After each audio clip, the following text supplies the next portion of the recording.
All right, people. Thank y'all for joining us. All right, now you know you're dealing with course two, okay, of this event. Send out the link.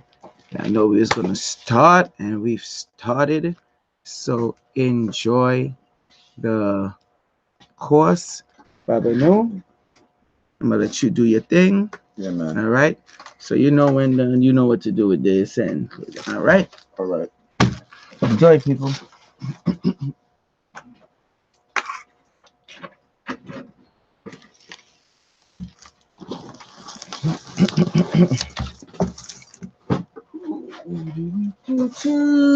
Morning, everybody. It's the year 2019. We're going over the ancient Egyptian mystery system.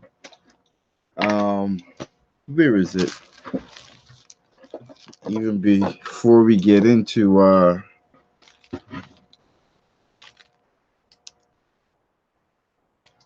the evolution of consciousness, really now is what we're going to start with. We're going to start today with, well, today we will be going over the evolution of consciousness and the book of knowing the evolutions of Ra and of overthrowing Opep. This is the great creation story. And I'm also looking for something else that talked about the ancient Egyptian mystery system because it was going over how it being called the ancient Egyptian mystery system, that's actually derived from the ancient Egyptians. They called it the ancient Egyptian mystery. I mean, they called it the mystery system. Waiting for my PC to come up. Might not need it much because we're gonna start with the book. So the first course we really went over how the Western world and Europe and stuff, how their stuff is mainly pioneered by the Greeks, their understanding of the universe and life, how the Greeks, Plato, etc., wanted to move away from the mythology and to move away from an idea of creators or a created being involved in creation, but really it seemed like they were just trying to get an understanding of the planetary bodies, what they are, how they move, and why they keep course. And for them, that was the science, and that was understanding the structure of the universe. And for them, the solar system for them was the entirety of the universe because that's all that they can see and all that they can perceive. That's as far as their eyes can go. That's still booting up. But here I found a book. It's called here the Ancient Egyptian Way of Initiation by Orlando Rawls. Get into it. The purpose of the study, statement of the problem, methodology, theoretical framework, literature, review of Osiris, history of Osiris. Gets into a lot of that. Uh, Here we go. It says here ancient Egyptian civilization flourished along the banks of the Nile approximately 5,000 years ago. The civilization was one of the founding pillars of the ancient world. Very critical to note. Ancient Kemet is one of the founding pillars of the ancient world, and its influence was really widespread. Aside from their agriculturally based society, ancient Egyptians were practitioners of architecture, astronomy, engineering, literature, music, and other disciplines. Their artistic and scientific methods were the result of keen observation of the cosmos. the cosmos. These expressions were an attempt to describe what ancient Egyptians considered to be an intimate relationship between themselves and the world around them. From this survey, ancient Egyptians developed a sophisticated theology that attempted to convey their understanding of the sacred bond between the human soul and the Creator. Encoded within their reasoning were notions that expressed beliefs that human beings possess the ability to function like a neter, a god, and were fashioned in the living image of the one Almighty God, a term the Egyptians called Senu Neter. Consequently, these concepts laid the foundation for ancient Egyptian religious principles, particularly their view concerning resurrection or life beyond the grave. After their spiritual philosophy clearly, although their spiritual philosophy clearly illustrated the belief in resurrection, one component of ancient Egyptian spirituality remained theologically peculiar, and that was a representation of Osiris' resurrection as a model for human transformation. Um, so the ancient Egyptian mystery system is really centered around Osiris, and then we are going to go over the cosmology art Anu, which is the uh, starts with the book of knowing the evolutions of Ra, and in there Ra identifies himself as Osiris, Osiris, Osiris.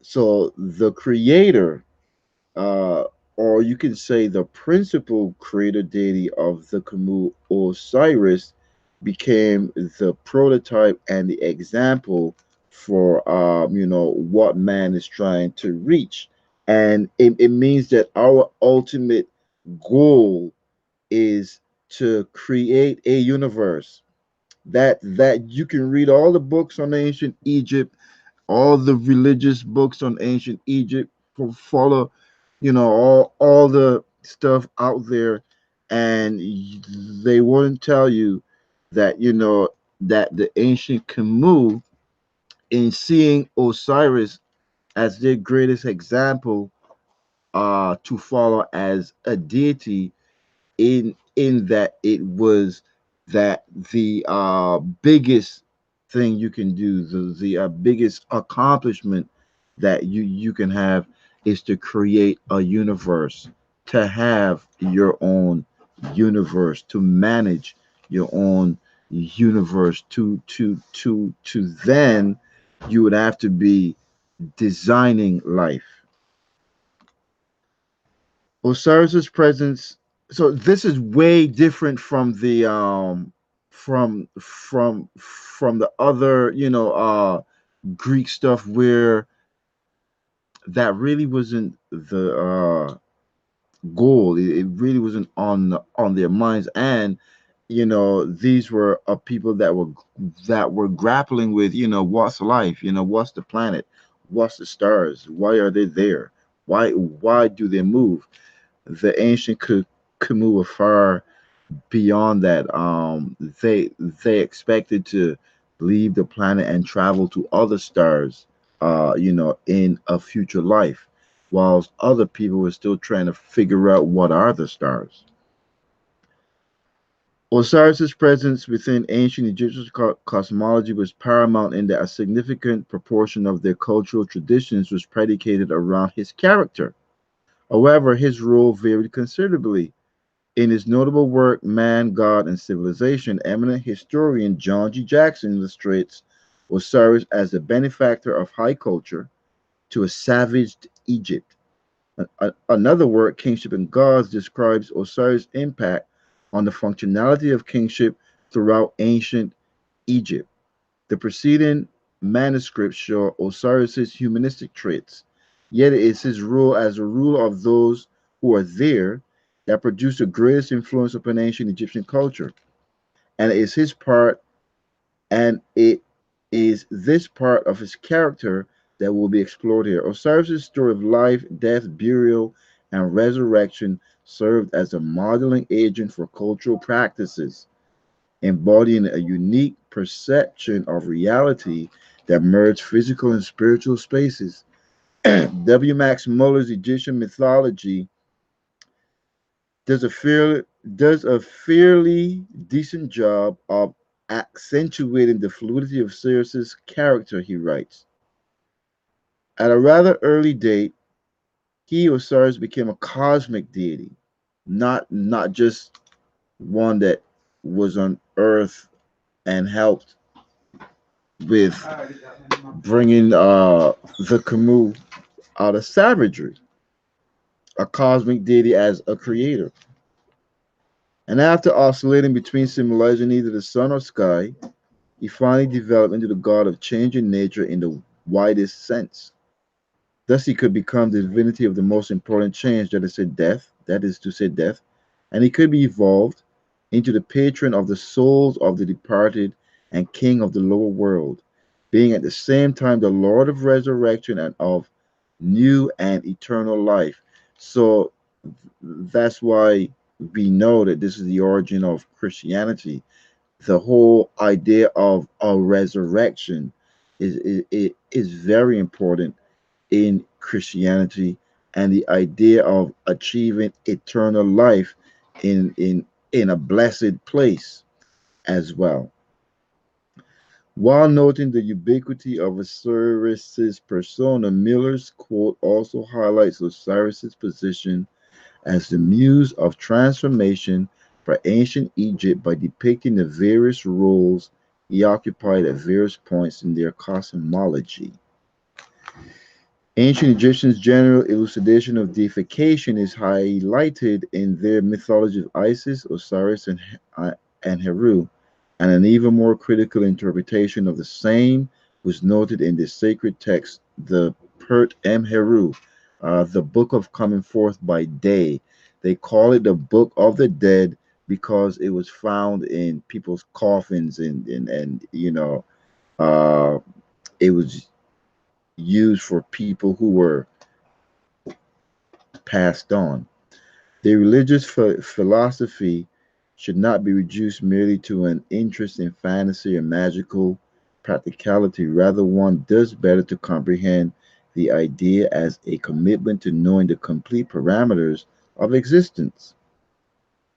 African American psychologist Wade W. Nobles maintains this point of view. Reality for the ancients was always conceived as the synthesis of the visible and the invisible, the material and the immaterial, the cognitive and emotive, the inner and the outer. In this connection, ancient Egypt's religious thoughts represented a people who sought for theoretical and practical means to answer the age old question: is the human soul immortal? Meaning, we have survival instincts, we have, flight or fight, but we have for survival instincts and self preservation. Nobody wants to die. Nobody wants to have one life and that's it. And that's why the whole, mysteries of Osiris and what made Osiris such an important figure to the Camus was that for them, he lived as a human being. His body, passed away, but his spirit was able to communicate with people to let them know you are not dead. And it was a first event to a people that found themselves in a very primitive state of life. You have to kind of get an understanding of early human societies, early human development. It might have been a period where they they might have recently discovered fire, started cooking food, and they might have had now a, a semblance now of taking care of each other, and a proper discarding of dead bodies. When you start to, see that kind of stuff, that represents an evolution in terms of social interaction of people. However, the our minds, with our survival instincts, we want to survive. You know, death was still seen as horrible, even if you died of natural causes. And probably a lot of people probably died ill, died old, died broken, died sick. So not only are you going to meet a terrible fate in death, but that's also it. Um, big big change came when people realized that there is more and there is another side. So you find now that the ancient Camus documented as much as they can the other side, and they made preparations for the other side because it meant your life isn't over. In its introduction, the term Book of the Dead is intended to include a general body of religious texts which deal with the welfare of the dead and the new life in the world beyond the grave, and which are known to have existed and to have been in use among the Egyptians from about 4000 BC to the early centuries of the Christian era. It is within the ancient Egyptian priesthood's understanding of resurrection that Osiris enters this inquiry. Could Osiris's role within the Book of the Dead have yielded other interpretations of soul transcendence? These are people now that are on to soul transcendence. The idea of the soul transcending earthly existence. So we are at a people now that are not just, meaning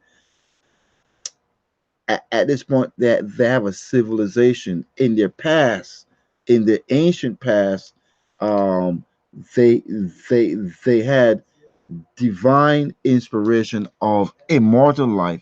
Now, thousands of years later, now they have a very organized system, treaties, scriptures, processes that deal with life after death. And not just life after death, but having some type of goal, some type of attainment of something even better, meaning that they started to understand, realize, and see, and come to grips with and experience that you can have a better life after death, and that the way that you lived your life, um, it will guarantee you a better life after death. And it is around these type of concepts that even today modern day mass religions are, based on. In a nutshell, the idea that human life is not the best, the way that we live guarantees us something better. And for them, even at this point, your best life is not going to be that of a human being. It's going to be that as a deity. And that's the idea of soul transcendence, and Osir being the prototype of who to who to become, the prototype for the creator of the universe. Who to become? You want to become a creator of a universe. From a macrocosmic lens, Osiris was viewed as a cosmic being or savior archetype represented by the sun. The populace in Egypt comprehended Osiris through this framework. Macrocosmic here refers to exoterism or realization of truth outside of personal experience. This was the rudimentary interpretation of Osiris in ancient Egyptian religion. The lay followers' belief in eternal life was based upon a religion constructed for them by priests, in which the priests would reveal the full meaning of the tenets of the Osirian faith. Consequently, this common ideology of salvation practiced by the masses deflected the responsibility of transformation solely onto Osiris. They believed Osiris had literally risen from the dead, and their salvation was assured. Therefore, there was no need for an individual to strive to obtain his or her own divinity because that fate was sealed previously by Osiris. That's all a bunch of junk. They didn't believe that because Osiris had been resurrected that they would. They believed Now that because Osiris had been resurrected, that they could, not that they would.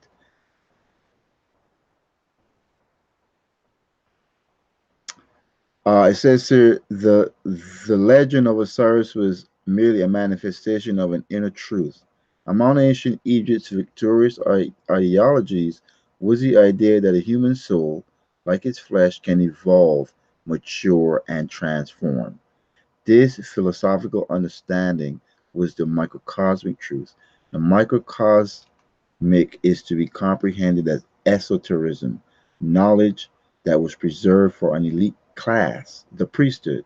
Microcosmically, the myth of Osiris symbolized a process of initiation that led to the Osirian or awakened state of consciousness.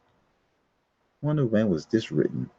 Analyzing Osiris through this context denoted a progression of the soul into the premier state of human awareness. Initiation was perceived to be the beginning of one's route to divinity. And I can tell you that the Egyptian initiation system, it puts you on an evolutionary track. And as the years progress, as long as you are working hard towards that evolutionary goal, you will have a psychic catharsis and you will be pushed to the point of transcendence of human existence, human thought, and human limitation. It's up to you. The deities will bring you to that point. That's been my experience. And every initiation system by different people on the planet is not an Egyptian or Khmu initiation system. The experience that I had uh the day after my initiation was over, they have a celebration. The experience that I had was totally transcendental. Every cell in my body was alive and I could feel it. I felt like if I was just water, like if I was liquid. It was phenomenal. And that's just to show you that's just the beginning point. And that energy transformation continues for years and years and years. And as you continue with your offerings and with your prayers, of course, with your meditations, chanting mantras, and looking at the laws of life, you get there. What caused the ancient Egyptians' priesthood perception of reality to be modeled in such a fashion? Why did they insist the human soul could advance into higher stages of consciousness, culminating in divinity? Beneath the common religion, the priesthood held that there was a sacred science of the soul, knowledge of things unseen, and there was a possibility of extending the boundaries of consciousness beyond the limitations of the biophysicality of the brain. Because ancient Egyptians' perception of reality was drawn from an inclusive description of physical and spiritual actualities, the ability of an individual to transform from mortal to immortal was not only seen as theoretical, but practical as well. The ancient Egyptian priesthood identified this as the process of deification, which also included its idea of salvation. George James' work Stolen Legacy, thank you, sums up this spiritual philosophy. The ancient Egyptians had developed a very complex religious system, the most complex religious system, called the Mysteries, which was also the first system of salvation on the planet for human beings. As such, it regarded the human body as a prison house of the soul, which could be liberated from its bodily impediments through the disciplines of the arts and sciences and advance from the level of a mortal to that of a god. Within the mysteries, initiates embark on the path of initiation literally, refreshing their lives to align with the mythological life of the great Neter Osiris. And initiation mirrors that when I talked about, in masonry, they put you in the coffin, etc.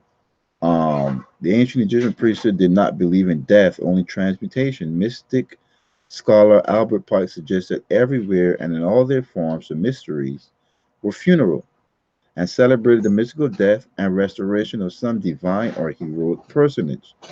And the details of the legend and the mode of death varied in the different countries where the mysteries were practiced.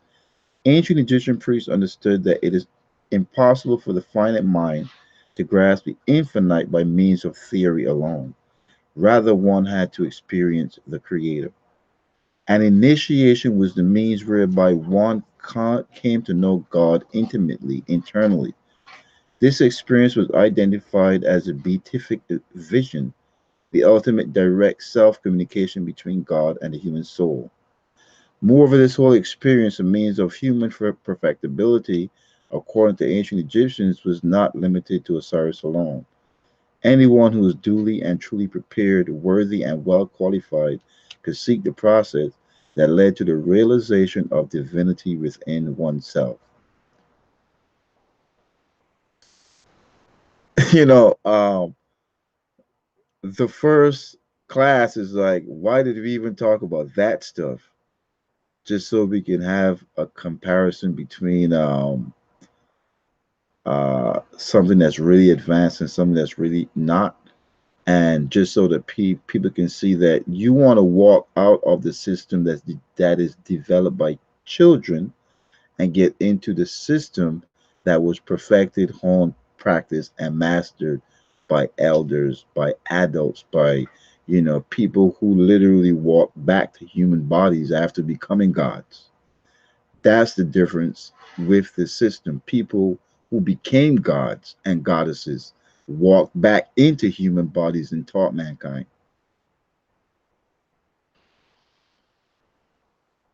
Requirements for initiation entail that some initiates display qualities that included but were not limited to control of thought, control of action, steadfastness of purpose, and freedom from resentment. Prerequisites assisted helping to mold the candidate into the likeness of a deity. The foundation of such human development was to instruct the fragmented soul into a state of holism, that is to say, human perfection. Ancient Egyptian spiritual philosophy did not support the idea that the human soul was innately flawed. Instead, the human soul experienced chaos, wrongdoings, which could be amended through moral reformation.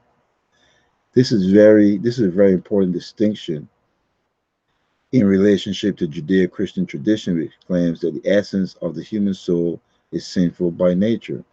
And it's very interesting because the human soul isn't flawed or sinful by nature.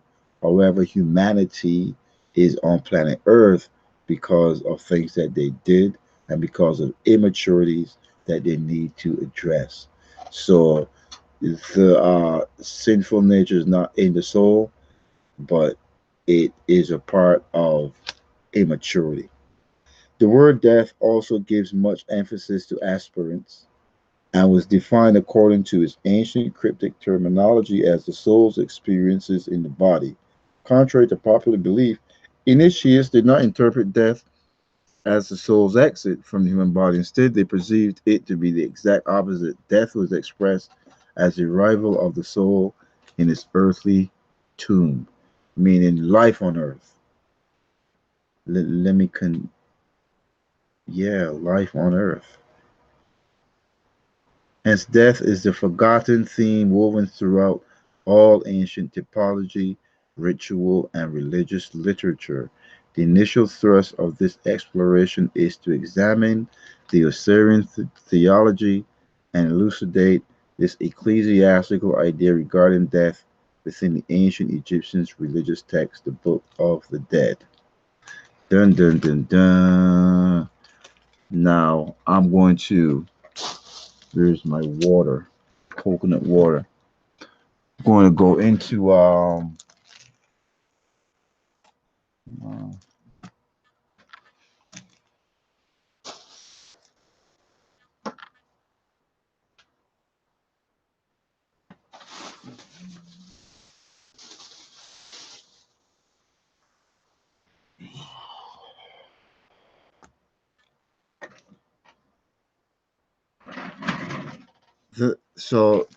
the mystery system was really centered on Osiris, and now we're going to get into their main creation story, the cosmology at Anu. This is chapter two. It gets right into it, and also to start to break it down and get a rule and get an idea of the origin of Osiris as well. You'll see why Osiris was so important, and as Ra.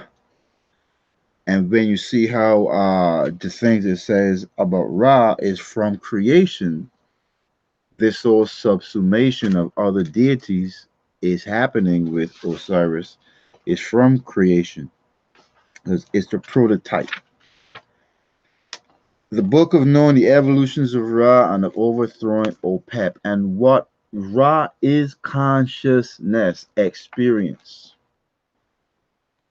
So Ra then is the experience now of the creator deity, of the deity that did the creation. And Ra'at, the feminine, is the experience of the female creator.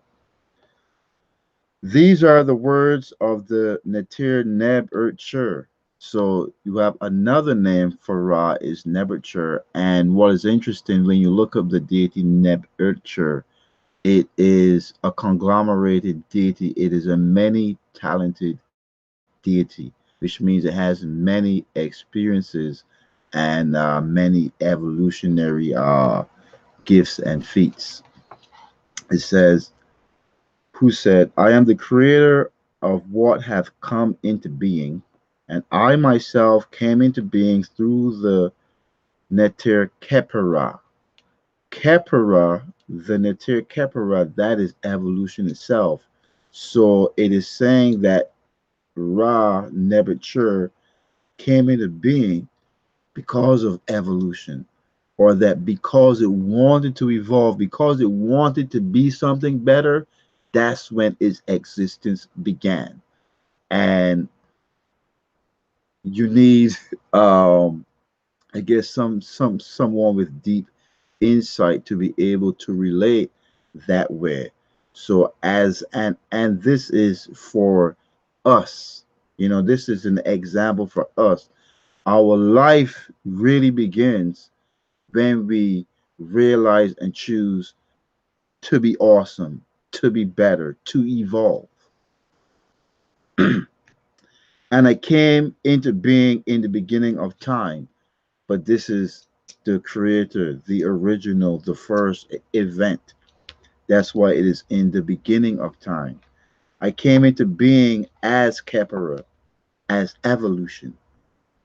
And I am the creator of what did come into being. That is to say, I formed myself out of the primeval matter new. So now, in reading this text, now you have to go and study new, which we will. And I made and formed myself out of the substance which existed in primeval time. My name is Osiris, who is the primeval matter of primeval matter. I have done my will in everything in this earth. I have spread myself abroad therein, and I have made strong my hand. I was one by myself, for they, the Neteru, had not been brought forth, and I had emitted from myself neither Shu nor Tefnut, meaning alone, coming to a waking state, uh, making that decision by yourself, as if there's no one else that sees what you are seeing. To put this into psychological experiential terms, you're in a place where you realize it could be way better than this, it should be better than this, but no one else sees that. None of the other, meaning that when it says I had not emitted Shu and Tefnut, when it gets to the part where I emitted Shu and Tefnut, the people that are going to create, Ra created them. They had to be taught. They had to learn. They weren't thinking about evolution. You know,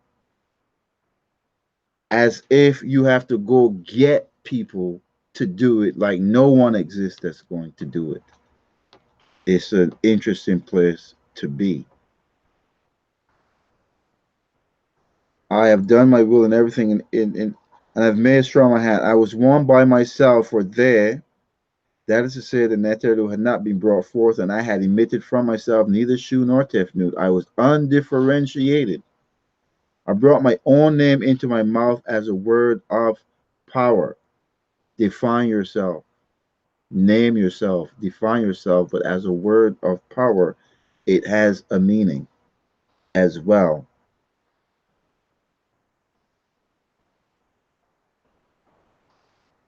And a fourth which came into being under the form of things which are under the form of Kepera, so that as creation continued from this manifestation, everything was evolving. And that it is saying, I only want to be what is evolving. I only want to be what is better. I only want to be improved. That is what it means to be awake and to be conscious, not to be a zombie and to recognize what's going on and to choose to be different. I came into being from out of primeval matter, and from the beginning I appeared under the form of the multitudinous things which exist. Nothing whatsoever existed at that time in this earth, and it was I who made whatsoever was made. I was one by myself, and there was no other being who worked with me in that place. I made all the things under the forms of which I appeared, then by means of the soul god tomb, which I raised into firmness at that time from out of new. So once we get to the Pautnateru, um, we you see that there is a lead up. When we get into the octawad, there is a lead up from hydrogen to molecules, from molecules to viruses, and that's where you have a tune being raised into firmness as that DNA strand. So now the evolutionary process is going on a trajectory to develop and advance biological organisms. So this is the cosmological doctrine of the ancient classical high nations of Africa. It was biological. It was psychological. It wasn't a grasping at what exists and what doesn't exist.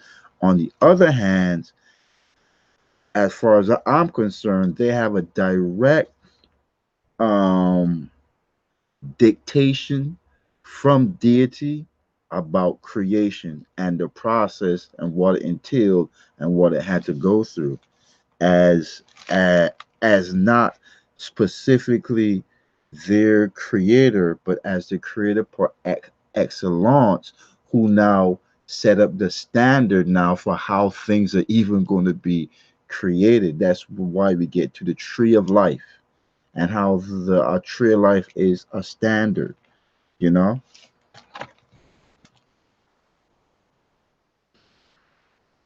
I found no. Hold on. I was one by myself, and there was no other being who worked with me in that place. I made all the things under the forms of which I appeared. Then, by means of the soul god tomb, which I raised into firmness, and at that time from out of new, from a state of inactivity. Uh, um, you go from doing nothing, that is inactivity, being inactive, being inert, probably being inanimate, or activity as defined by Kepler evolution, as opposed to just chaos. I found no place whatsoever there whereon I could stand. I worked by the power of a spell, by means of my heart. I laid a foundation in Ma'ah, love. Ma'ah is love and law. So that's why it says by means of my heart. So the creator is working from its heart, from what is in its heart. Before me, and whatsoever was made, I made. I was one by myself, and I laid the foundation of things by means of my heart. I laid the foundation of things, the prototype of life, you know, the organizational structure of life, organic life, biological life, etc.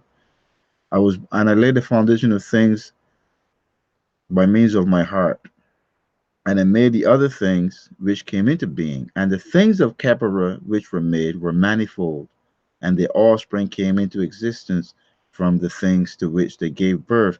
When you study nature, um, evolution is in instinctual. Adaptation is, just a part of it.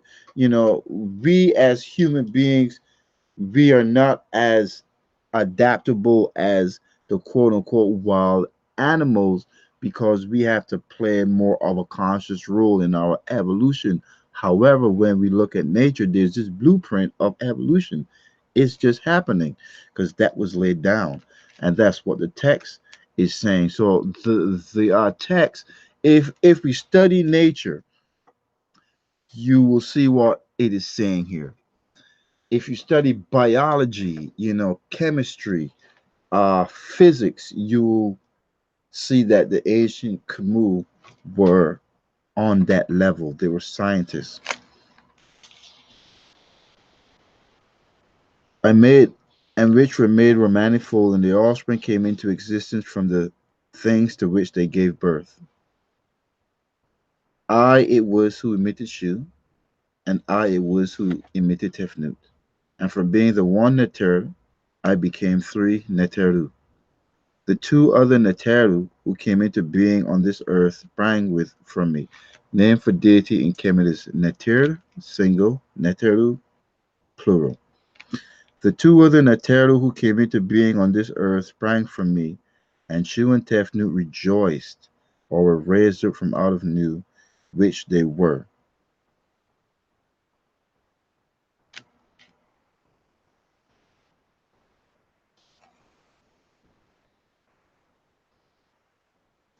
Now behold, they brought my eye to me after 2 periods, since the time when they went forth from me. I gathered together my members, meaning the 8 primordial deities, which had appeared in my own body. We're going to cover the 8 primordial deities next class, because there's other things to cover. This is the text of knowing the evolutions of Ra, but then we have to go over the enemies of Ra to really see how advanced this cosmology is. So, I know that some people have contacted me. They hadn't read so far into the book yet, just simply because it's a lot of information to digest. But it gets to the enemies of Ra, which is fear, doubt, and procrastination, as OPEP, which is ignorance, just not knowing, which is knock, and which is false ideas, which is called the Sebouphines. So the whole idea of conquering the enemy within and addressing the enemy within is fleshed out here in this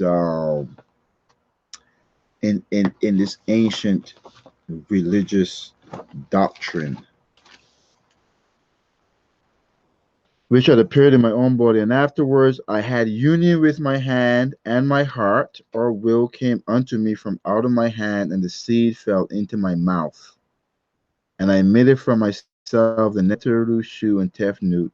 And so from being the one Neter, or the only Neter, I became three Neteru. Form begins at three. Thus the two other Neteru who came into being on this earth sprang from me, and Shu and Tefnu rejoiced, were raised up from out of Nu in which they were. So he talked about becoming a soul god tomb because it is a tomb who emits Shu and Tefnut. But this is speaking of Ra for a reason because Ra is the consciousness. This is registering, what happened. When you're talking about what happened, you're talking about your experience, you, and that is what Ra is, the experience of the creator deity, the consciousness. Consciousness is experience, touching, feeling, tasting, observing, seeing, etc. Going through it. What the creator went through to create a universe. I had union and I made it for myself, the Neter, Lushu, and Tefnut, and so from being the one Neter or the only Neter, I became three Neteru.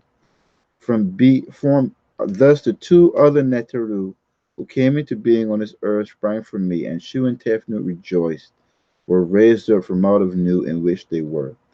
My father knew sires, they covered up my eye with the plant like clouds which were behind me.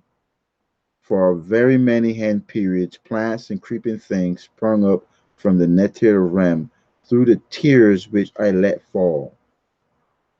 I cried out to my eye, and men and women came into existence.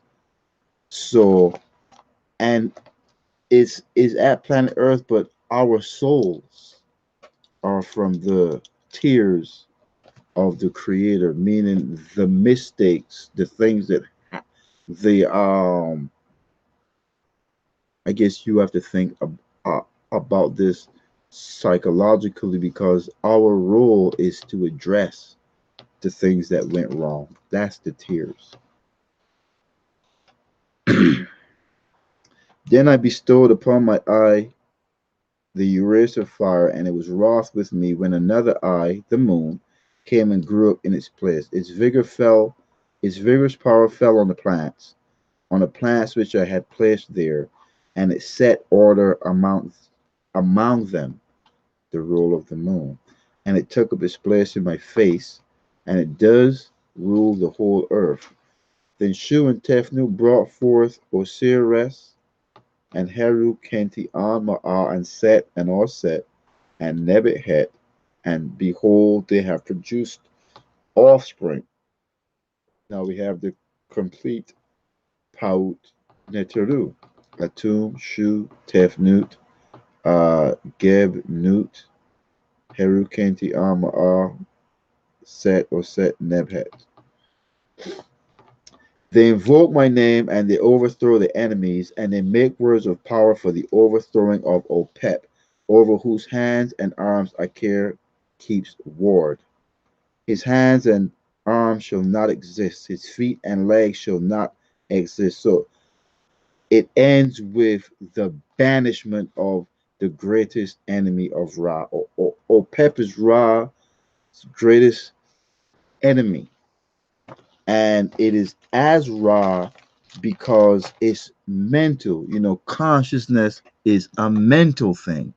Our enemies in the beginning stages, at the foundation and root, are mental. Fear, it's experienced, um, you know, and then false ideologies, that's mental.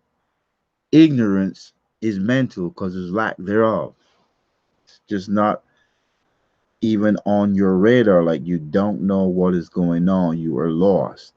Understanding that you don't know everything, and it's very psychological because we are talking about consciousness as a god complex. Think about it.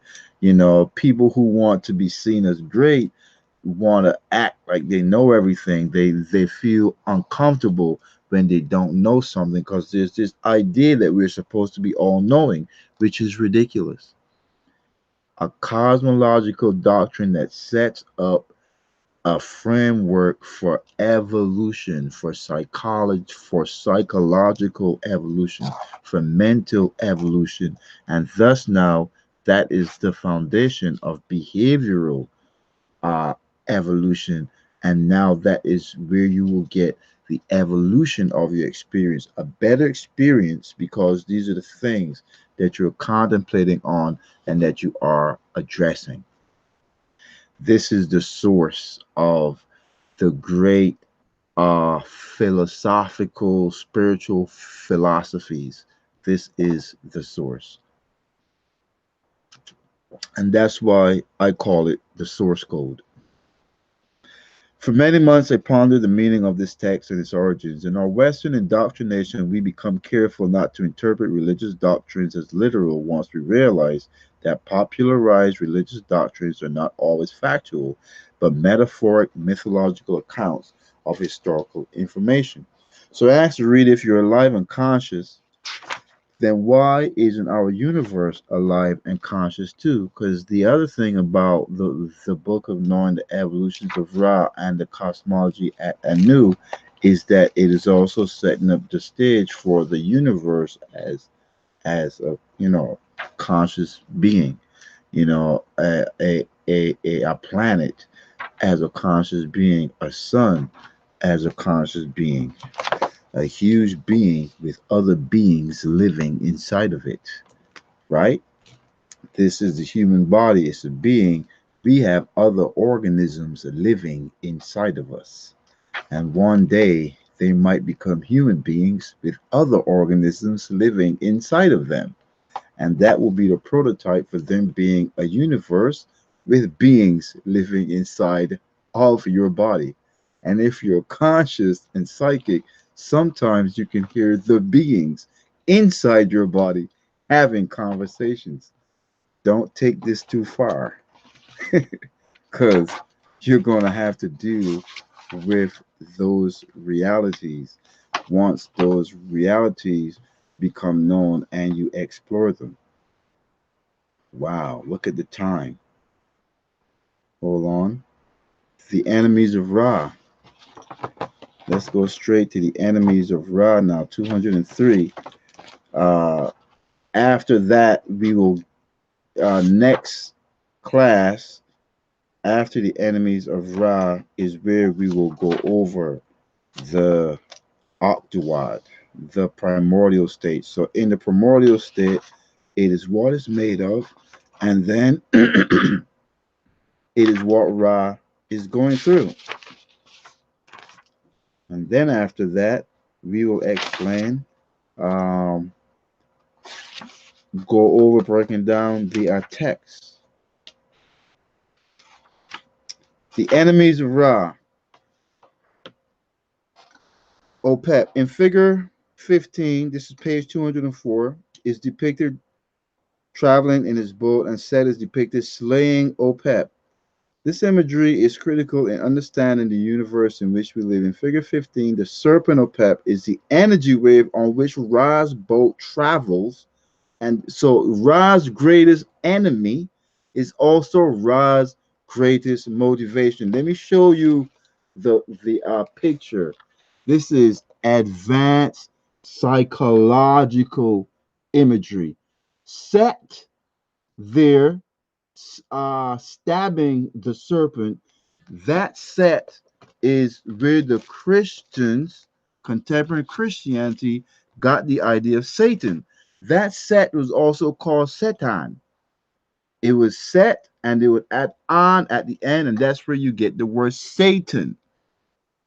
Satan is defending the creator of the universe against his greatest fears, slaying the fears, attacking the fears, because that's your instincts. Your instincts were defined as evil predominantly, but in Kemet it was shown that they have a good rule and a bad rule. It's evil because they're just blind. They just act. They just act.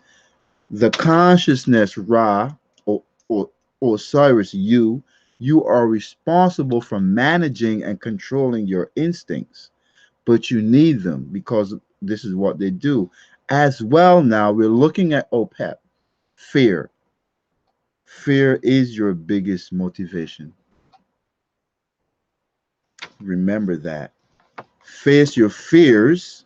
It's very psychological, and for people with the experience, when you face your fears, you evolve. Kepler, Ra faced his fears, Opep, and came into being as Kepler. Thousands of years. So people, these people were not arguing about what God is or what God isn't. These people were not arguing. I'm talking about the priesthood, the people who got into the mystery systems, which is why I got into so much trouble for writing the book.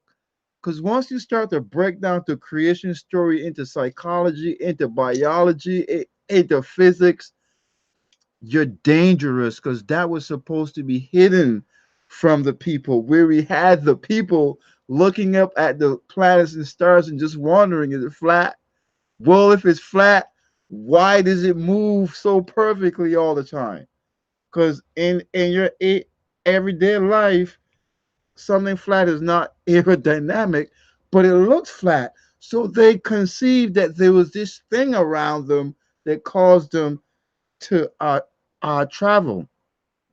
You ain't even got to the point of who you are and where you're going. You're trying to figure out where you are, how you got there.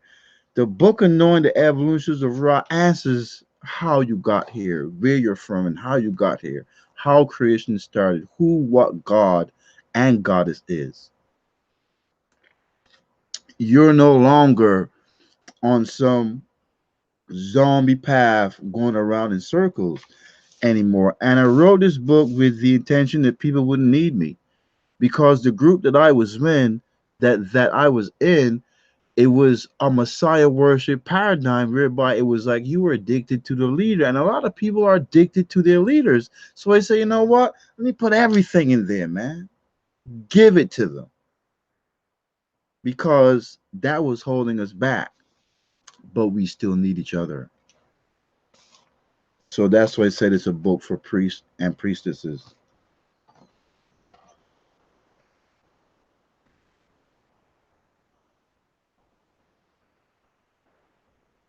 The serpent or pep is the energy wave on which Ra's boat travels, and the deity set concurrently slays the serpent. Opep is the deity that attempts to stop Ra from rising.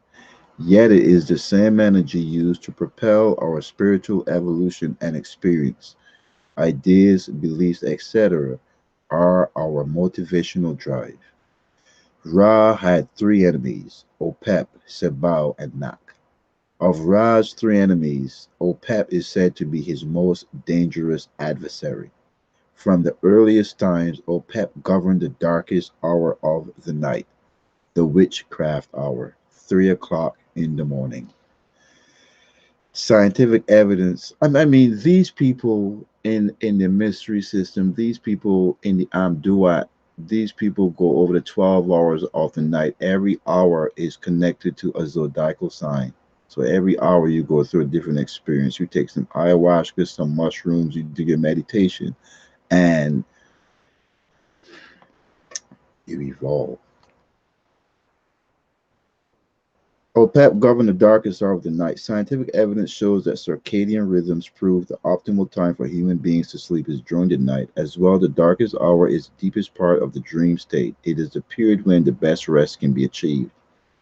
And anybody, if you read S.L. McGregor Mather's The Sacred Magic of Abraham, it will tell you that sleep isn't good and the demons attack you when you sleep. 3 o'clock, the demon hour. OPEP's time, the demon of Ra, and we want to be all comfortable. I wake up at 3 o'clock every single morning.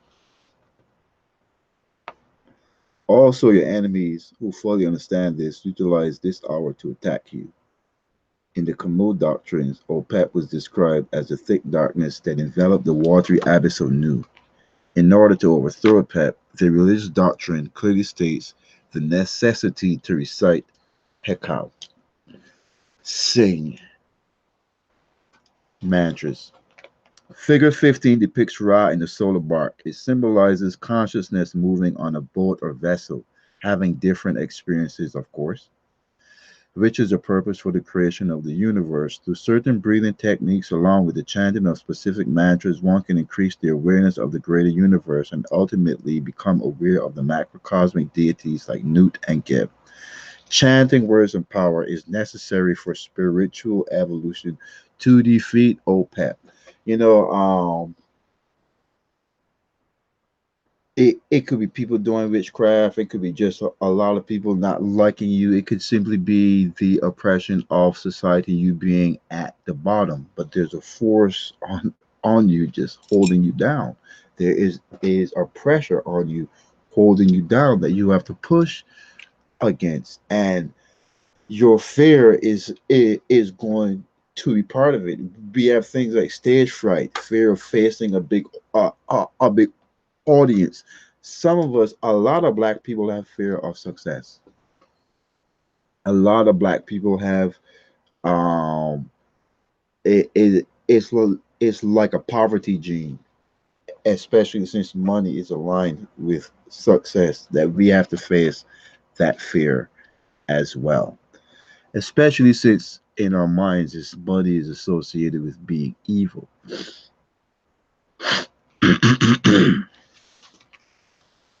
We also have a fear of success because in this country, when you make it, you get hammered. Either you have to join the ruling elites, or they try to take you out.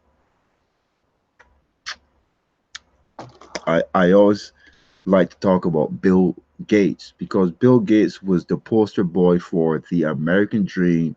You can be an he was from the suburbs, not rich. You know, a lot of white America, they're not rich, but they're not poor at all. And for them, that's not it. They strongly believe, you go to college, you get your degree, and either get a great job or you start your own company. He did. For the ruling elites, it went too far. Microsoft became too big, and he wasn't um what do you call it? He wasn't in their prison because that's what they have for you. You sign your soul over to the devil. So it took them years to bring him down. Court battle after court battle, and eventually they just let him know either or. And a lot of people don't. I remember when the U.S. government, I think it was the CIA and the FBI, went to making Microsoft Windows standard for all of its computers. And this is when Microsoft was vulnerable. Microsoft's vulnerability was exploited by the government to make Microsoft look bad, to help to bring it down. And they finally got him. They go after you. So it's not irrational to have a fear of success, especially if you are poor and melanated. So fear is a part of our life regardless. This definition is used to define the primordial watery abyss as new as inactive, devoid of energy, dead, etc. This description, however, cannot be further from the truth. It is only but a small part of the tapestry of experience. The word and then is better understood as submission or to be in a state of compliance. This is be, be, before consciousness became a waking state. In the text, it uses the word and then, which means to submit. It means that you're just going along with the flow. You're just doing what other people are doing, peer pressure, whatever. You know, in a sense, you don't exist. You can tell that you exist, but you don't exist because you are those people. There's no difference between you and them. And if we can put our minds into the primordial state, where it's just this mass of like matter, single units of matter, hydrogen molecules in mass, just pretty much being a mass. You are just a part of that mass. And what they're saying is that eventually the creator was like, I don't want to be a part of this anymore. Like, what are we doing? We're just going around in circles. Pretty much, you're just flowing around, whoop, whoop, whoop, doing absolutely nothing with your life. And it's like, well, what makes you think you should have a life better than this, buddy? You ever heard that words? And that is how it is because as the creator evolved through this primordial soup, through this primordial mess, they'll tell you there were many enemies of Ra, because there were all types of bunch of fools that had evolved past a single unit of matter. They were molecular, and then they even became cellular. There were all types of monsters who were looking to do nothing better than the monstrosific place that they had become. So just look around you. This society, the time that we live in, is a good idea. It's a good time to juxtapose the primordial state of being before a universe was created, which would be a civilization, because we don't have one, with what is going on now. A lot of monsters, a lot of enemies of evolution. Conversely, consciousness in the primordial realm is in a state of inactivity. It is in the dream plane of existence, doing nothing, wasting your time. Think of a stagnant pond of water and the scent that develops. Yeah, it stinks. And then think of running water instead, which is fresh. That's when you get noon. You get up to noon, you have some running water. Thus, one aspect of OPEP is to be idled with ideas that falsely justify being idle. I'm not going to do it because if I do it, I'm going to die. The fear with the idea about the fear. Um, Likewise, one would declare that consciousness surrenders itself to OPEP. You give into your fears.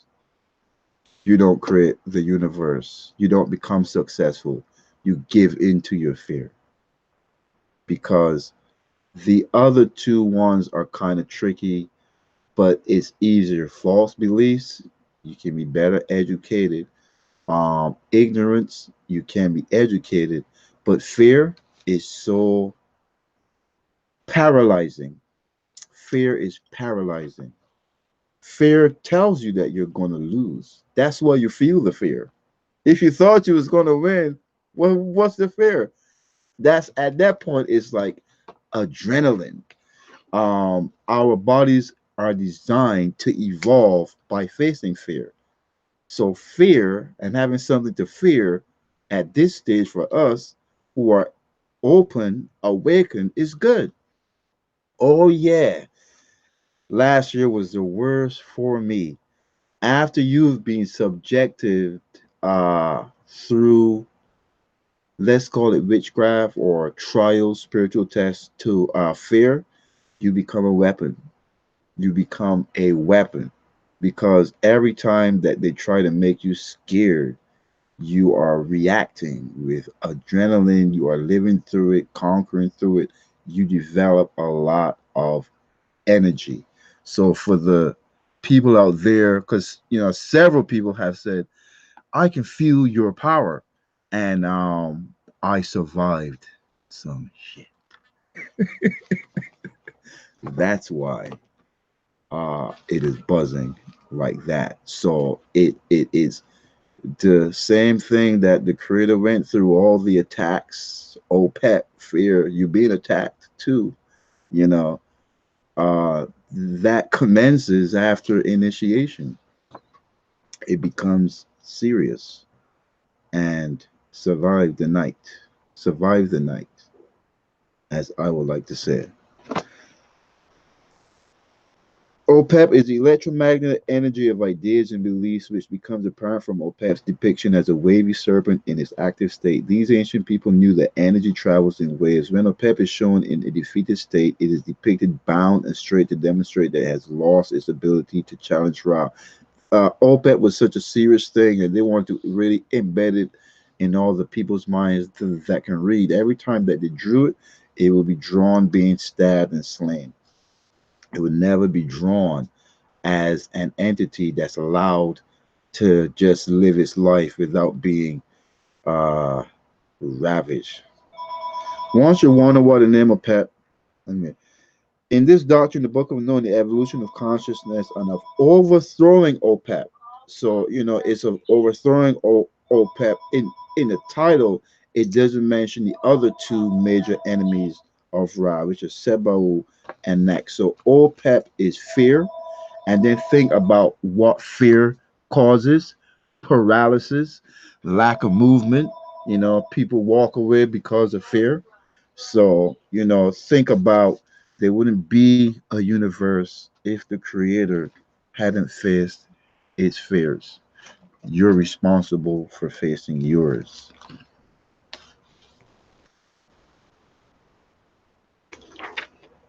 OPEP is also laziness.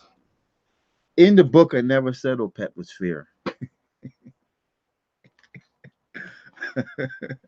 um, I really went on to the laziness. It's kind of like a secret. It's fear. Laziness as well. It's a big problem, and it's how you subjugate people now. You make sure that the food isn't rich with nutrients. You make sure that the food doesn't give them more testosterone so that they're more ambitious.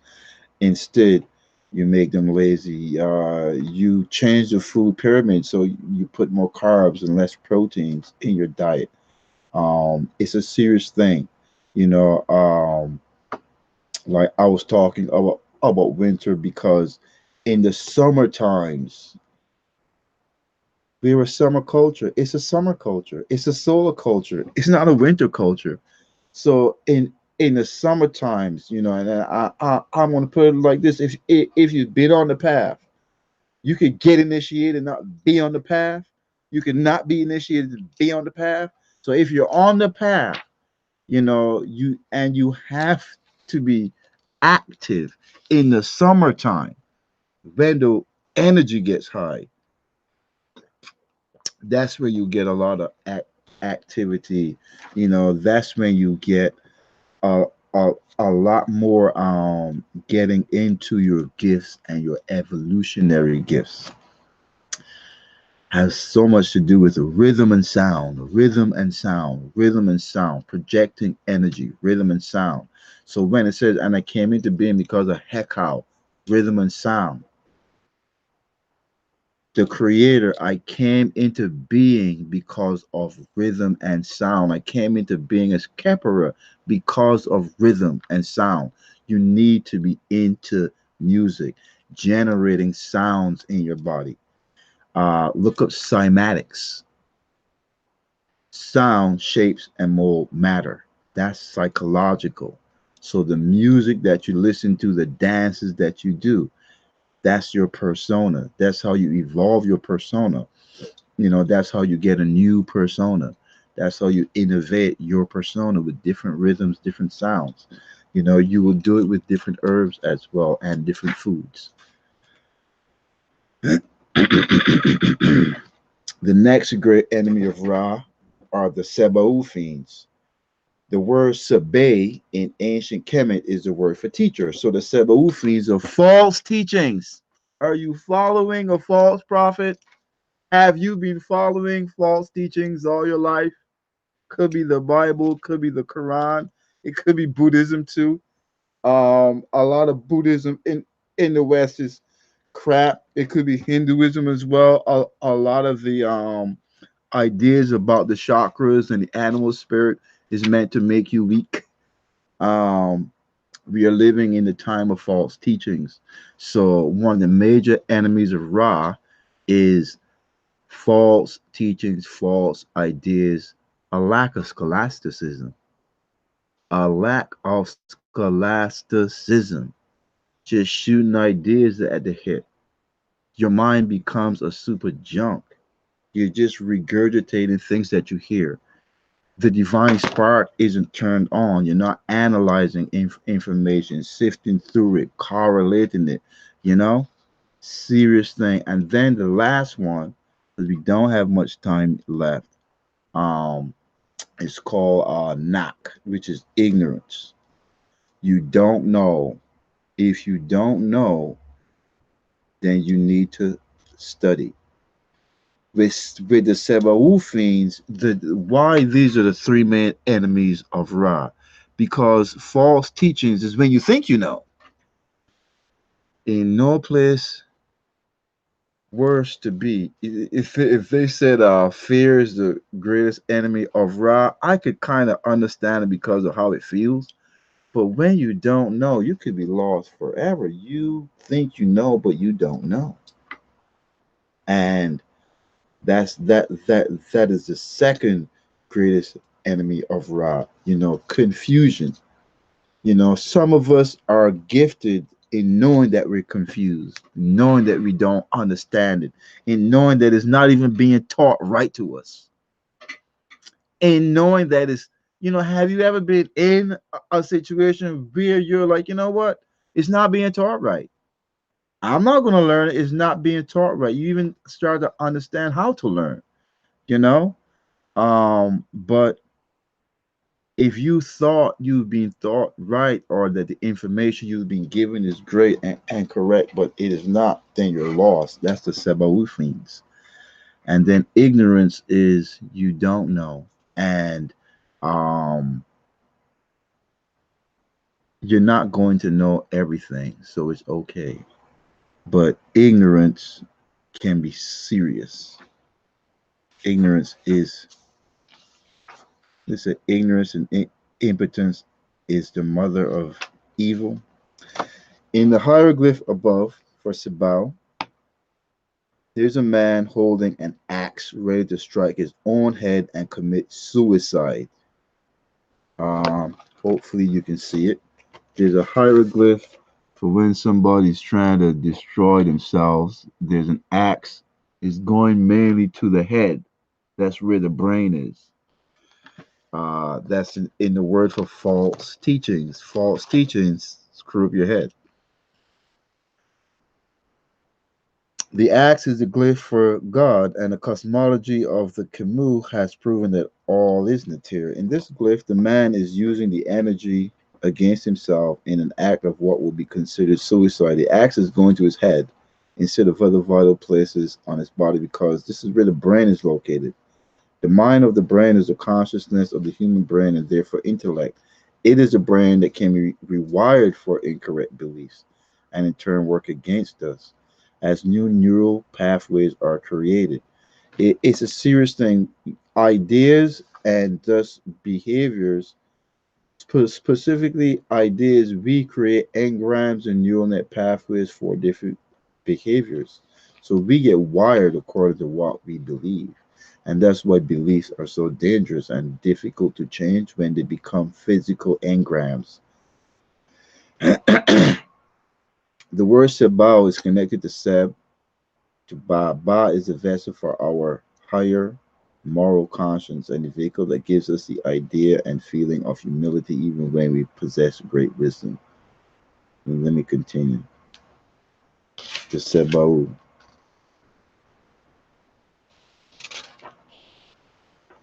Many people invent the truth where they are limited. I'm trying to see if I went. Well, I'm trying to say I did. The Sebao Fiends of Ra.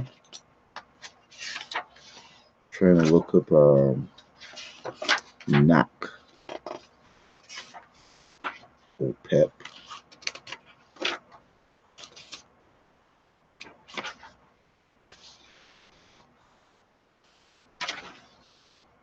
The Sebao.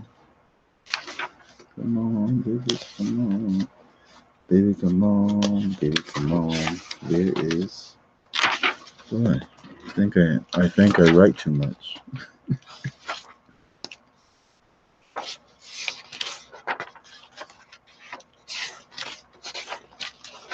Knock.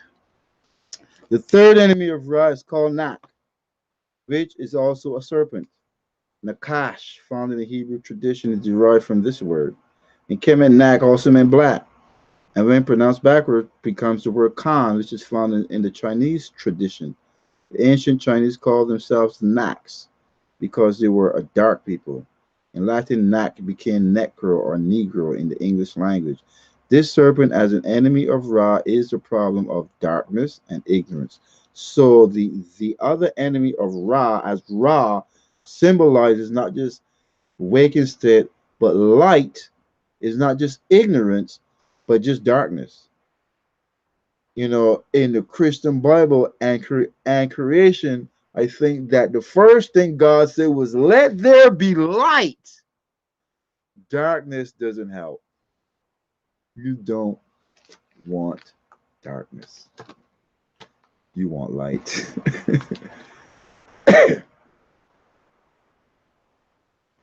With the OPEC problem, one is conscious but held back by his or own laziness, and this is why it is Ra's biggest enemy. Conversely, Nak is blinding, which is confusion and total disorientation. This is what it means to be lost. No direction as well. You have no direction in life. Some people just have no direction in life, like no purpose. Yes. There's a saying, everyone needs a lodestone, like a guiding light. Everyone needs something heavy and solid that guides them, that it provides some type of orientation, something that they can come back to and say, you know what, at the very least, this is what I'm supposed to be about, as opposed to just flipping in the wind. A person on a spiritual path might be misguided, but at least they're seeking truth. This is why the I Ching trigram Khan deals with confusion because it relates to the lack of light. But Nak once stumbles around in the dark, most likely going in the wrong direction, which all makes for a wasted existence. Nak is a person who does not even know that they're a child who needs to grow up, a person who has absolutely no idea about the purpose of life. Nak is also the person who's neither religious nor tries to better him or herself intellectually, spiritually, health wise, etc., because Nak is etymologically rooted to other words that came to be associated with ugliness and evil. The Camus is saying that ignorance is ugly. Quite the contrary, ignorance is not bliss. It is ugly and leads to unnecessary suffering and pain. We damage ourselves and other people due to our ignorance. Conversely, lack is also a lack of experience. You have done nothing, you have attempted nothing, and thus you know nothing. You have no experience as well. Consciousness Ra. Ra is experiencing one thing, three main categories of things: fear, um, confusion. What was the last thing? Lost. You're lost. You're full of fears. You're confused. You're in the dark. That's before life evolved. This is how the creator felt: lost, confused, scared. How many people have been there? You know, you are billions of whatever small. You're so tiny in a massive existence. That affects you psychologically. Your size affects you psychologically.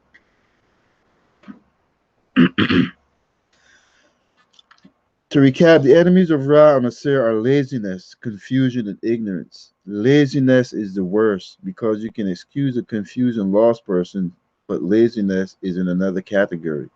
The Chamorro expression there disdain for the lazy person by referring to Opep as Ra's worst enemy.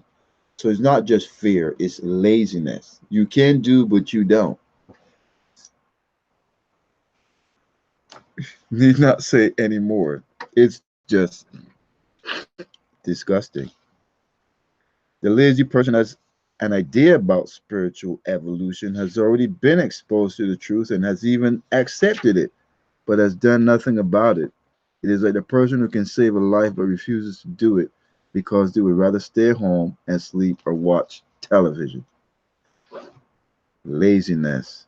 Um, I know that something else is going to get crammed in to one of the other classes because there's a lot more to discuss. Chapter 3, explanation of the book of knowing, the transformations of Ra. 103, I'm going to have to stretch things a little bit to get a little bit into explaining more of that because it talks about the DNA ladder and these type of things. This chapter continues with the wisdom of self-genesis and priogenesis. So with Ra and the evolution of Ra, it's self-genesis because there's no elder or around. There's no creator. It's you. You have to do it. You ever thought about something that was great that should be done? And it's like, you do it. That was Ra. You do it. Ra, or I gotta do it. Yeah, you do it. And that's the thing. And that's it with your evolution. Other people don't evolve you. You do it. Other people don't conquer your fears. You conquer your fears. You learn.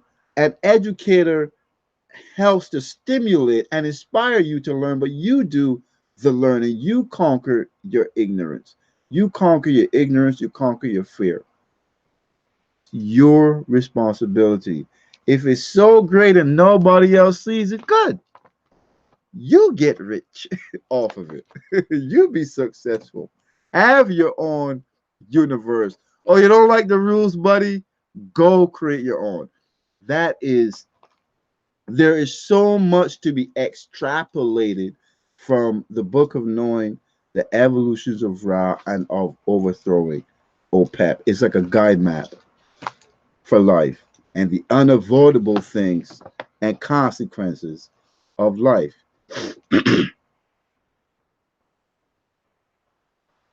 The details thereof have been the greatest occult secrets known in human history. These simple truths are not even taught at some of the highest levels of the various secret societies that trace their lineage all the way back to Babylonian times. In the public sphere, the masses are given an oversimplified version of creation, deity, good, evil, science, and so on and so forth.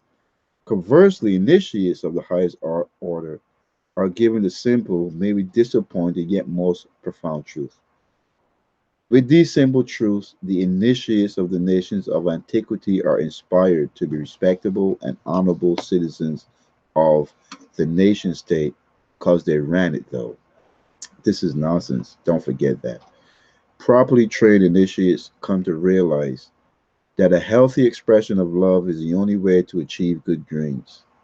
They speak of the Neteru in the way they should be spoken of. They understand the trials and tribulations of the powerful gods and goddesses who forged ahead to establish a universe. Thus, they rightfully revered and respected them as gods and goddesses. We will come to see that it is rational to interpret the book of knowing the evolutions of Ra and of overthrowing of Pep in a literal sense. We will come to see that this text is the creator or creators of this universe giving a heartfelt description of how he or she, they, created a universe with the help of other competent individuals, but first had to figure it out themselves, had to come to grips with their own stupidity, their own ignorance, their own laziness, and their own fears. After that, then you can work with some other people to do some great things. It's practical. It's not a cosmological doctrine that you study and you just have it on a wall like a great piece of art. It shows you something to do. It gives you a practical roadmap for life's challenges. It sets up a foundation for the cosmogony, for the practice.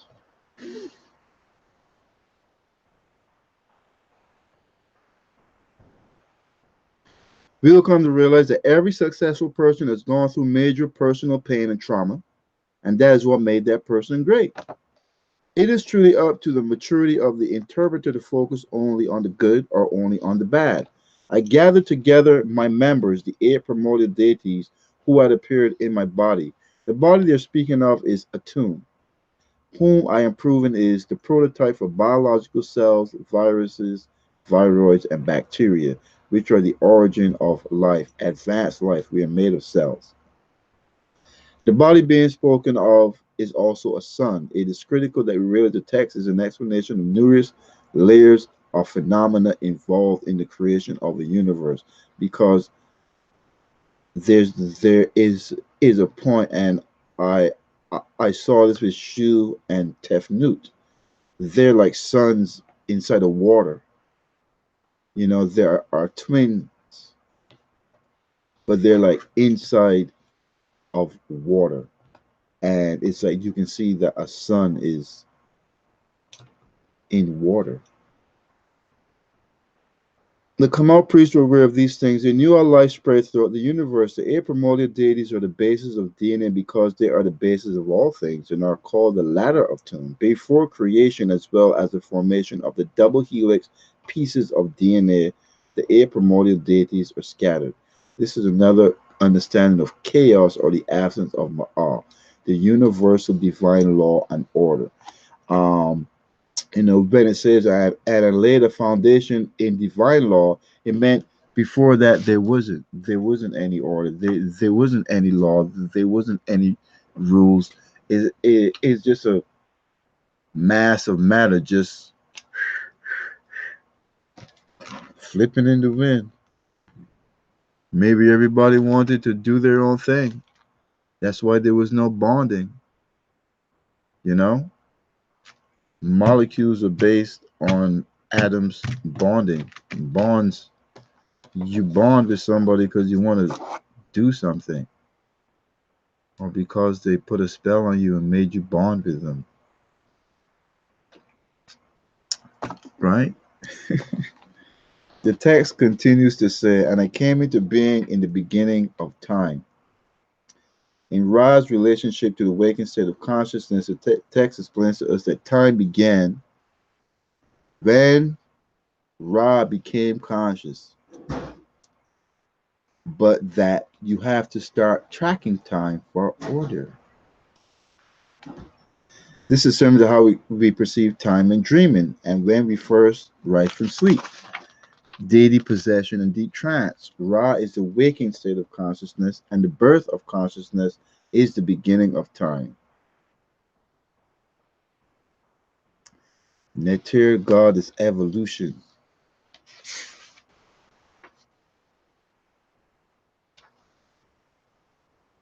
Ra coming into being as Kepera. So for note, and which is why it's good to have a book. You go through the book and you underline certain things, but also in terms of now with the cosmology at Anu and the book of knowing the evolutions of Ra. You have Ra is consciousness, the waking state of consciousness, and it becoming conscious and active and wanting to do something. And that's what it says, and that's Kepera, wanting to make things better. When you're not satisfied with the state of affairs, that's when you are Ra.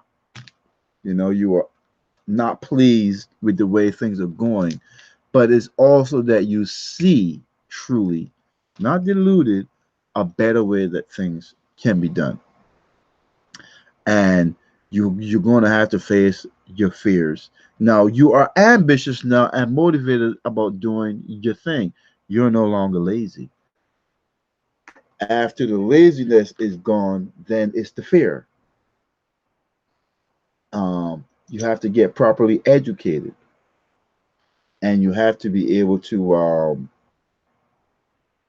not act like you know everything. If you're lost about something, you're lost. You take your time and you learn.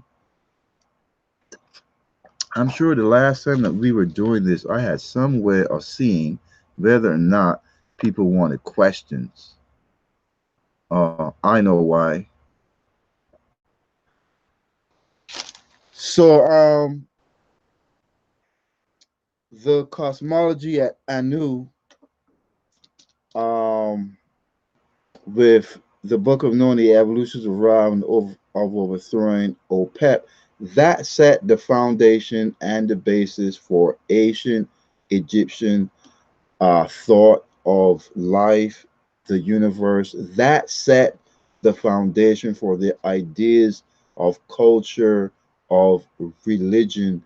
That was, for the masses, the story of Osir and Oset and the murder of Osir and of Heru and the contentions with him and Set, that was their story. But for the priesthood, it was the Book of Knowing the Evolutions of Ra. It was the Amduat as well. The 12 hours of the night.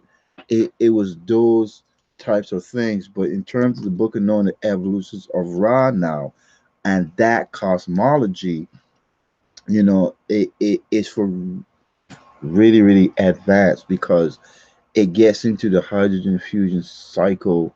It also gets into the four elements. You know, it really starts to put you on the path. For instance, a lot of people haven't had this experience, but if you get close to the deity Amun, Amun is a super genius, a super genius, and the priesthood of Amun became the most powerful priesthood in Kemet. It's super genius, and Amun is the first. Amun is called Amun Ra for a reason, the first. But Amen is the base. So Amen as a deity and Amenet as deities, they have the longest history of experience of all beings. The longest history of experience. And um, technological innovation happens on a microscopic level. And Amun worked on a microscopic level for evolution. That's Ra, Amun Ra. And then the next stage is Atum Ra. So you see, it's Atum Ra that emitted Shu and Tefnut. And then now the next manifestation of Ra is after Shu Tefnut Gebnut, then you have Osir, who's the identity of Ra. So fleshing out the cosmology for a linear evolutionary track. And then when you get to the Pau Neteru, where you have Atumra, that's a sun. It's a sun that's emitting Shu and Tefnut to birth a universe and then form into a universe with Geb and Newt being the outer rim. So we will get to the Pau Neteru and go go over in terms of cosmology. Now we have this cosmology is like prior Genesis, before creation, what led up to creation. Then the next now is the beginning act and stages of creation, how the universe uh through Atum, Shu and Tefnut, the gases and everything, and how it all coalesce with Geb and Newt being solid structure, hard bodies, rocks and comets, asteroids, and then planets, and suns, but also now the universe with at the stage of Geb and Newt, the the the universe is now closed. It's like a big sphere. It's a big spherical object. So it's the prototype for planets as well. And now Geb is the planet former. That's why Geb is called in ancient Kemet.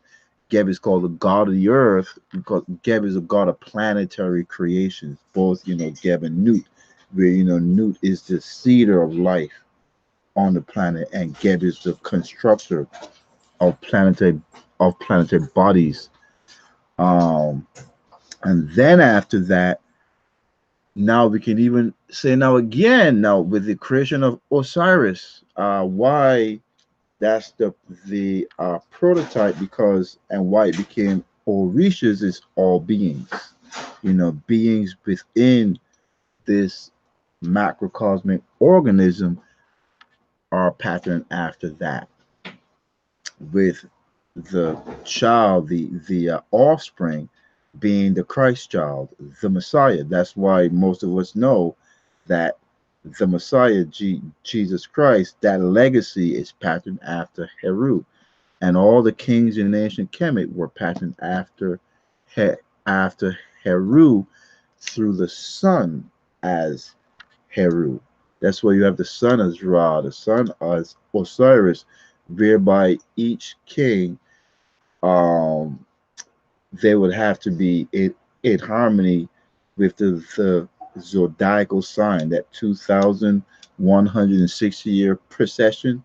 So you had a king of Tahuti when they're in the sign of Sagittarius, you know? Um, in the sign of Taurus, I think you have a king of, I think it might be Min, the bull, because Taurus was the bull. So that's where you go from cosmology now to cosmogony. So in into the practice, you are harmonizing with the zodiacal clock because that's the major influence. So instead of going against the what the deities want, they live in the planets, they built the planets, they are the planets. What the planets are doing, with their influence, be harmonized with in the greater solar cycle.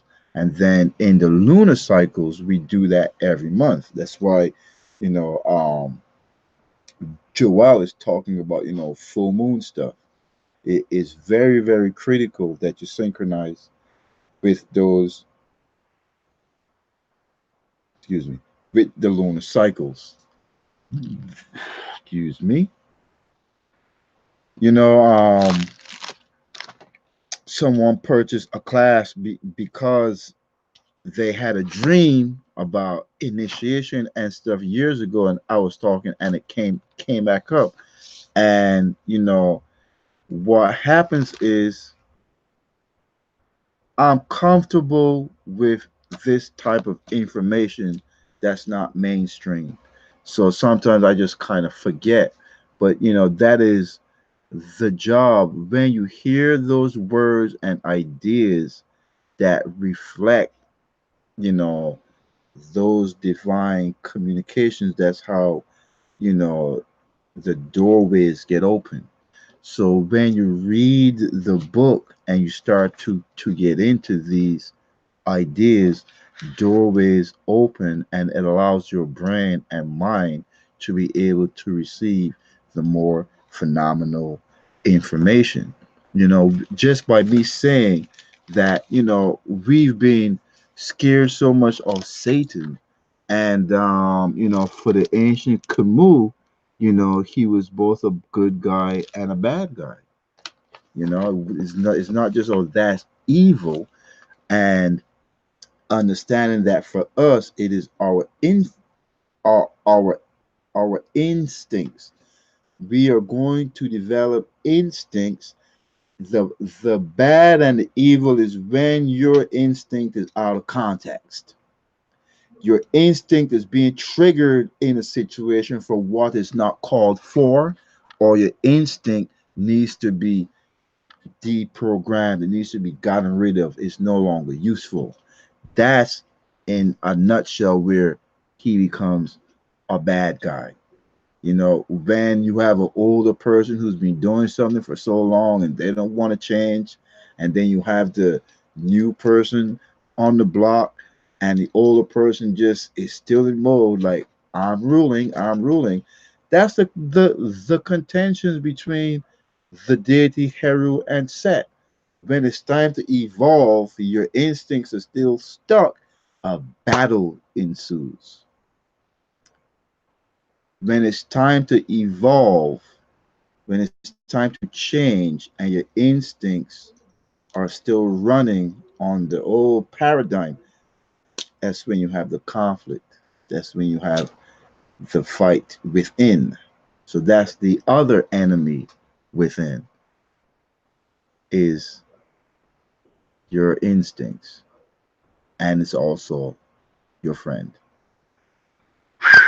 Peace and love to everyone. Hope you guys are enjoying the classes. Uh, Stay tuned for more. I know that we dropped a lot. With the book going over the evolutions of Ra. Hopefully, next class I can get into some of the explanations of that. Peace and blessings, and have a nice day, everyone. See you soon.